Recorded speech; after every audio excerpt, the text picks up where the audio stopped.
Hello, in this video we are going to talk about Playblast. So Playblast is a way that we can render out our animation without all the bells and whistles of an actual renderer. So like it will only render what we see in the viewport, and it won't do something like Arnold will. It will have global illumination and lighting and all that kind of stuff that takes time to render.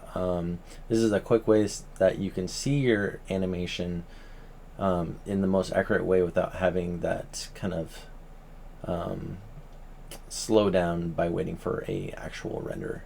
So there's a few ways you can get to it. If you right click down here and you can go to Playblast and go to the option box. You can also be in the animation tab here and then go to playback, and then go over here and hit this. And you'll see here, these are my settings at first, but I'll reset them. Reset settings. So there's time slider, which is what is viewable down here. Start end, you can change that to be whatever number you want to be.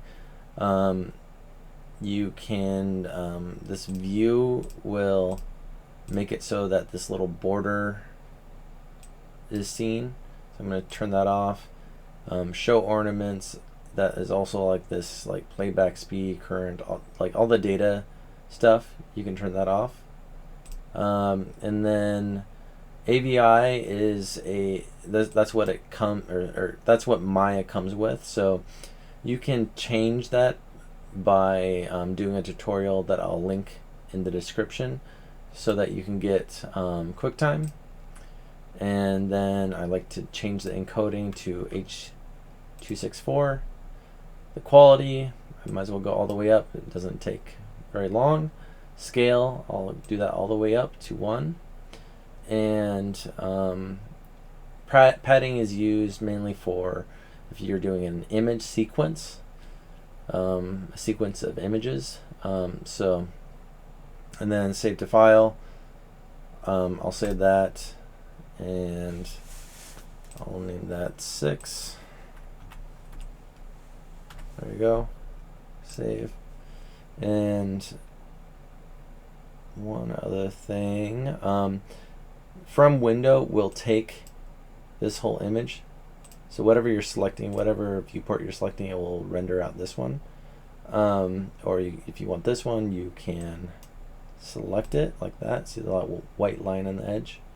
If you select it, it will try to get this whole thing. So you'll have this like elongated render or Playblast. I don't want to do that. I want to see it in proportions of my, if I was going to do like a film or TV thing, I'm going to change that to from render settings. And then I'm going to go over and make sure my render settings are good. So I'll go over here to render settings.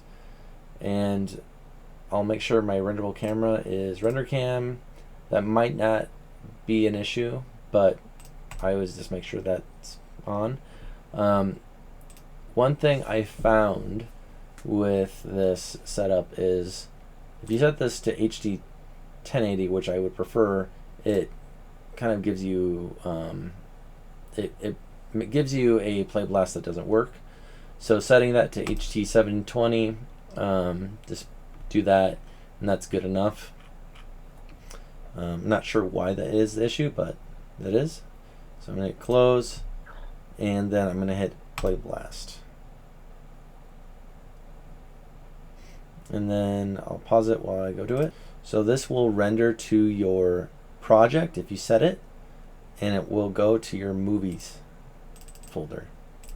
And I did this a couple times. This is what it will look like if you do from window. See how it went? You have all this real estate that you don't need. This is the one that we rendered out. So the player that I like to use is VLC. So right click and then say open with, and then VLC. If you want, you can download Keyframe Pro. That's a good player for animation. I think there's a free version of that. And then I'll do VLC just for right now. And you'll see what this looks like time-wise. If it's not looping, this little button down here, click to toggle between loop all. I want to see it looping because that's what we made. We made a looping animation. All right, so that's Playblast, and I'll see you in the next one.